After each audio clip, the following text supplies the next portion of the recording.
નમસ્કાર મિત્રો, સ્વાગત છે આપનું મારી ગુજરાત વેધર નામની ચેનલમાં। હું આપનો મિત્ર પ્રિન્સ રાસડિયા આવી ગયા છે એક નવી ટોપિક સાથે।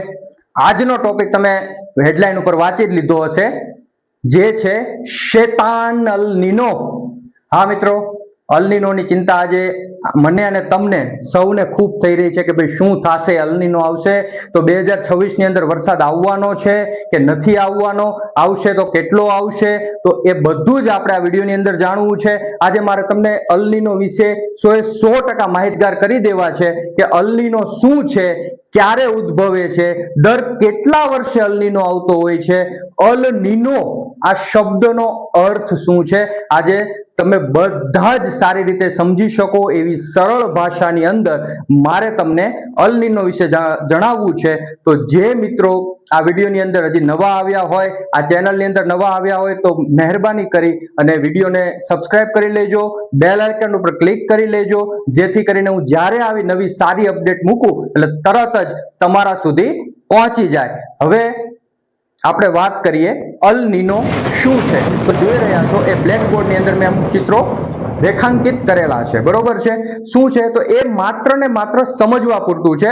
હા મિત્રો, સમજવા પૂરતું છે, એવું ન હોઈ શકે કે આ 100% આમ જ હોય। સમજવા માટે થઈને મેં એક ચિત્ર અહીંયા સ્પષ્ટ રીતે સમજી શકાય એવી રીતે દોરેલું છે। તો હું તમને વન બાય વન એના વિશે માહિતી આપતો જાઉં। અલ નીનો શું છે, બરોબર છે, એક સરળ ભાષામાં આપણે સમજી લઈએ કે ભાઈ અલ નીનો ક્યારે ઉદ્ભવે છે।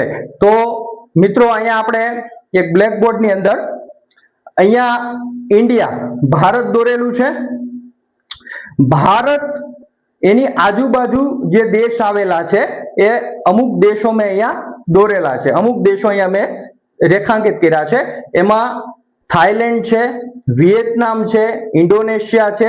એ નજીકના દેશો નથી મિત્રો, ભારતથી ઘણા દૂર છે। પાડોશી દેશો તો આપણને ખબર છે કે પાકિસ્તાન હોય, ચીન હોય, નેપાળ છે, ભૂતાન છે, આ બધા દેશો જે છે ભારતની સરહદે આવેલા છે। આપણે ભારતના સરહદની વાત નથી કરવાની, અહીંયા થોડાક લાંબા અંતરની વાત કરવાની છે, પણ લાંબુ અંતર એ પણ ભારતથી નજીક આવેલું હોય એવા દેશો, બે દેશો થકી ભારતને અલ નીનોની અસર થતી હોય છે। જે દિશા તરફથી અલ નીનોની અસર થતી હોય છે એ માટેના જે દેશો છે એ દેશો મેં અહીંયા રેખાંકિત કરેલા છે। તો અહીંયા અમુક દેશો જે ભારતની પૂર્વ બાજુએ આવેલા છે। ભારતની પૂર્વ બાજુએ જે છે મ્યાનમાર આવે છે, થાઈલેન્ડ છે, અને જે મેં આગળ કીધું એમ કે વિયેતનામ, ઇન્ડોનેશિયા, અને આ ભાગ છે ઓસ્ટ્રેલિયાનો મેં દર્શાવેલો છે। હવે આપણે થોડુંક દૂર જઈને વાત કરીએ તો વચ્ચે એક સમુદ્ર આવે છે, એ સમુદ્ર છે પેસેફિક ઓશિયન। પેસેફિક ઓશિયન એને ગુજરાતીમાં કહેવાય છે પ્રશાંત મહાસાગર।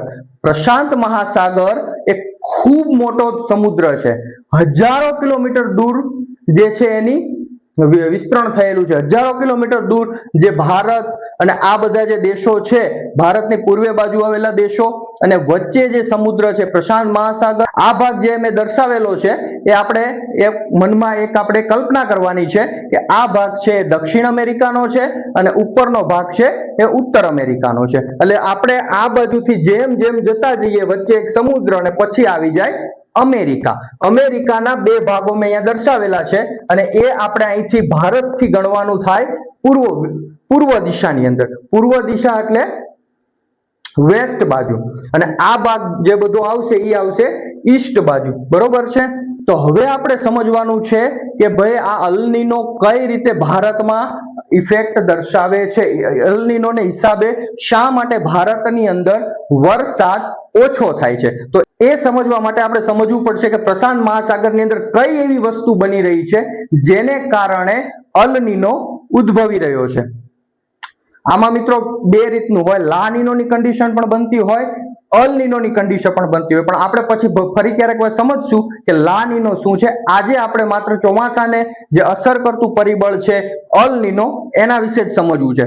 તો કે જ્યારે પ્રશાંત મહાસાગર એ ખૂબ ગરમી પડે, ખૂબ વધારે પ્રમાણમાં જે છે તાપ પડે, ત્યારે પ્રશાંત મહાસાગર ઉપરનું જે પાણીનું સ્તર છે એ વધારે ગરમ થવા માંડે। એ એના નોર્મલ ટેમ્પરેચર કરતા જ્યારે એનું તાપમાન વધી જાય ત્યારે અહીંયા જે આ દરિયો, તમે કલ્પના કરજો કે આ ભાગ જે છે દરિયાનો છે અને દરિયાની ઉપરની જે સપાટી હોય એ જરૂર કરતા વધારે ગરમ થવા માંડે. વધારે ગરમ થશે ત્યારે અલ નીનો ઉદ્ભવે છે. ત્યારે અલ નીનોનું નિર્માણ થાય છે. દર 5 થી 7 વર્ષે આવી કન્ડિશન ઉત્પન્ન થતી હોય છે. હવે આપણે વાત કરીએ કે ભાઈ આમાં તો પછી ભાઈ અમેરિકાનો શું રોલ હોય, ઓસ્ટ્રેલિયાનો શું રોલ હોય, ભારત સુધી શું કામ આવે? તો હવે વાત કરીએ કે જ્યારે ચોમાસું નજીક આવવાનું હોય ત્યારે પવનો જે છે એ પવનો છે વ્યાપારી પવનો, એને કહેવાય છે જેટ વિન્ડ. કે આ જે વ્યાપારી પવનો છે એ પૂર્વ ભાગથી લઈ અને પશ્ચિમ બાજુ ગતિ કરતા હોય. મિત્રો કઈ રીતે કરતા હોય છે? પૂર્વ ભાગમાંથી લઈ અને પશ્ચિમ ભાગની અંદર આ જે જેટ પવનો છે એ ગતિ કરે છે, એટલે કે ગતિ કરતા હોય છે. આ રીતે જે છે સમુદ્ર ઉપરથી થઈ અને આ પવનો ભારતના ભાગો સુધી પહોંચતા હોય છે. એ પવનો ક્યાંથી આવશે? તો કે પૂર્વ ભાગ જે છે દક્ષિણ અમેરિકાનો, એની નજીકમાં આવેલા જે વિસ્તારો છે, પેરુ છે, ચીલી છે, આવા બધા શહેરો આવેલા છે. આ ભાગો ઉપરથી એ જે પવનો છે એ પશ્ચિમ બાજુમાં, એટલે કે પૂર્વથી પશ્ચિમ તરફ ગતિ કરે છે અને એ પવનો જે છે એ વરસાદ લાવવા માટે જવાબદાર હોય છે. બરોબર છે? આટલું તમને સમજાઈ ગયું? હવે આપણે વાત કરીએ તો આ પવનો જે છે એ તો દર વર્ષની જેમ આ વર્ષે પણ આવવાના છે. દર વર્ષે જે રીતે પવનો આજે પ્રશાંત મહાસાગર ઉપરથી થઈને આવતા હોય એમ આ વર્ષે પણ આવશે. બરોબર છે? તો આ વખતે એવું શું નવું થવાનું છે કે ભાઈ વરસાદ નહીં આવે? તો જાણી લો મિત્રો. આ ભાગ જે છે પૂર્વનો એ પશ્ચિમ ભાગ કરતા થોડોક ઠંડો છે. આ ભાગ જે છે એ પશ્ચિમ ભાગ કરતા થોડોક ઠંડો છે, એટલે કે અહીંયાનું જે દબાણ છે એ હાઈ હશે અને આ ભાગ થોડોક જે છે એ ઉનાળાની સિઝન ગઈ હોય એટલે આ ભાગ થોડોક જે છે એ ગરમ થઈ જાય. એટલે અહીંનું જે પ્રેશર જે છે એ પ્રેશર હશે લો. એટલે અહીંયા મેં લખેલું છે લો પ્રેશર અને આ બાજુ હશે હાઈ પ્રેશર.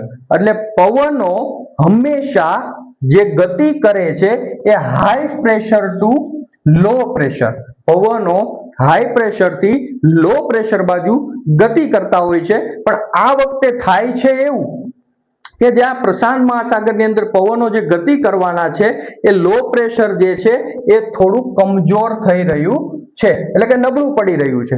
શા માટે? કારણ કે હવે આ વખતેની પરિસ્થિતિ એવી બનવાની છે કે ભાઈ જો નોર્મલ ટેમ્પરેચર હોય દરિયા ઉપરનું તો આ નોર્મલ કન્ડિશન કહેવાય કે ભાઈ હાઈ પ્રેશર થી લો પ્રેશર તરફ આવે. લો પ્રેશર થવાનું મૂળ કારણ ગરમી, અને અહીંયા જે છે લો પ્રેશરને કારણે જે છે ગરમ પવનો ઉપર જાય. ગરમ પવનો ઉપર જઈ ઠંડા પડે એટલે ખૂબ સારા પ્રમાણની અંદર ક્લાઉડનું નિર્માણ થાય. ક્લાઉડનું ખૂબ સારા પ્રમાણની અંદર નિર્માણ થાય એટલે કે સારો એવો વરસાદ આ ભારતના ભાગોની અંદર પડતો હોય છે. બરોબર છે? આટલું સમજાઈ ગયું? હવે આપણે વાત કરીએ કે જ્યારે નોર્મલ કન્ડિશન નથી થતી ત્યારે આ ભાગ જે છે એ ગરમીને કારણે જે આ દરિયો જે છે વધારે ગરમ થવાને કારણે જે અહીંયા ઠંડા પવનો હોવા જોઈએ, વાતાવરણ જે છે નોર્મલ કરતા નીચું હોવું જોઈએ, ઠંડુ હોવું જોઈએ, એના જગ્યાએ આ ભાગ થઈ જાય છે ગરમ. જે ખરેખર નોર્મલ પરિસ્થિતિની અંદર ઠંડો હોવો જોઈએ પણ એ ઠંડો નહીં રહે, ગરમ થઈ જશે. ગરમ થશે એટલે જે આ જેટ વિન્ડ છે એ બરોબર વ્યાપારી પવનો જે છે એ ઓસ્ટ્રેલિયાના ભાગો સુધી અને ત્યાંથી થઈ અને ભારતના ભાગો સુધી બરાબર રીતે પહોંચશે નહીં. અને આવું થશે એટલે બરાબર રીતે જે છે અહીંયા જે લો પ્રેશર બનવું જોઈએ, આપણને ખબર છે સિસ્ટમો શેનાથી બને? લો પ્રેશરથી બને. લો પ્રેશર એટલે ગુજરાતીમાં કહેવાય છે હવાનું હળવું દબાણ. હવાનું હળવું દબાણ આ વિસ્તારની અંદર પ્રોપર ઉત્પન્ન થશે નહીં. એટલા માટે જે છે કે પ્રોપર લો પ્રેશર ન બને. લો પ્રેશર ન બને તો કોઈ જાતની સિસ્ટમ ન બને, અને સિસ્ટમ ન બને તો પ્રોપર ભારતના અમુક રાજ્યોની અંદર સારા એવા પ્રમાણમાં વરસાદ થતો નથી, અથવા તો ઓછો થાય છે, મધ્યમ થાય છે. અને અમુક જગ્યાએ કે ભાઈ અહીંયા જો આ કન્ડિશન થાય એટલે આપણે ખરેખર વરસાદની જરૂર હોય પણ અહીંયા ઓછો થશે, પણ જ્યારે આ ભાગ જે છે છે વધારે ગરમ થઈ જાય, જે ઠંડો રહેવો જોઈએ. તો અહીંયા શું થશે, ગરમીને કારણે હવે જે આ પવનો છે એ ચક્ર ફેરવી અને પાછા જે વિન્ડ પવનો છે, જે વિન્ડ જેટ વિન્ડ છે એ પાછા ક્યાં જશે, તો કે પૂર્વ બાજુ, એટલે કે અમેરિકાના જે કાંઠા વિસ્તાર છે, અમેરિકાના કાંઠા વિસ્તારની અંદર જઈ અને વરસાદ જે છે એ સારા એવા પ્રમાણમાં આ ભાગોની અંદર, એટલે કે અમેરિકાના ભાગો જ્યાં ઓછો વરસાદ થતો હોય અથવા વરસાદની જે નોર્મલ જે કન્ડિશન હોય એની કરતા ત્યાં વરસાદ વધારે પડી જાય અને અલ નીનોને હિસાબે ભારતની અંદર ઓછો વરસાદ પડે. ઓનલી સમજવાનું એટલું જ છે કે આ દરિયો ગરમ થાય, ગરમીને કારણે આ પવનો જે ઠંડા રહેવા જોઈએ એ થઈ જાય ગરમ, ગરમને કારણે અહીંયા પાછું જે હાઈ પ્રેશર હોય એ હાઈ પ્રેશર બની જાય લો પ્રેશર, એટલે પાછા જે આ પવનો જે પ્રોપર સ્ટ્રોંગ પવનો જે ભારત તરફ આવવા જોઈએ એ પ્રોપર પ્રમાણમાં ન પહોંચે અને એ પવનો પાછા રાઉન્ડ મારી અને દક્ષિણ અમેરિકા ના ભાગોમાં જતા રહે અથવા ઉત્તર અમેરિકા બાજુ જાય, પૂર્વના ભાગોની અંદર જાય, ત્યારે જે છે ભારતની અંદર પ્રોપર ચોમાસું જે આવવું જોઈએ આવતું નથી, વિક્ષેપ ઉભા થાય છે. બસ આ જ મિત્રો કારણ છે. આને કહેવાય અલ નીનો, કે અલ નીનોની અંદર જે દરિયો છે એ એની જે પ્રોપર નોર્મલ કન્ડિશન જે છે ગુમાવે છે, પવનોની જે ગતિ છે એ ગુમાવે છે, જેના કારણે આ પરિસ્થિતિ જે છે એ ઉત્પન્ન થતી હોય છે. મને આશા છે કે તમને બધાને સમજાઈ ગયું હશે અલ નીનો શું છે અને શા માટે આવી કન્ડિશન ઉત્પન્ન થતી હોય છે. તો આનું મૂળ કારણ જો આપણે સમજીએ તો એક છે ગ્લોબલ વોર્મિંગ, વધતું જતું પૃથ્વીનું અત્યંત ઉચકતું તાપમાન, નોર્મલ કરતા જે પૃથ્વીનું તાપમાન વધી રહ્યું છે એના કારણે આ કન્ડિશન ઘણીવાર ઉત્પન્ન થાય છે. તો આને કહેવાય છે અલ નીનો. તો મિત્રો આપણે જાણ્યું અલ નીનો વિશે. જો તમને મારો વિડીયો ગમ્યો હોય અને તમે મારી પાસે હજી પણ અલ નીનો વિશે કંઈક નવું જાણવા માંગતા હોય તો કોમેન્ટની અંદર ખાસ જણાવજો તમારે શું સમજવું છે, તમારા વિસ્તારની અંદર કેવી હાલમાં કન્ડિશન છે, કેવો તડકો પડી રહ્યો છે, તો એ વિશે પણ મને કમેન્ટ કરીને જણાવજો. ત્યાં સુધી રજા લઉં છું મિત્રો. આભાર, ધન્યવાદ, વંદે માતરમ, જય હિન્દ.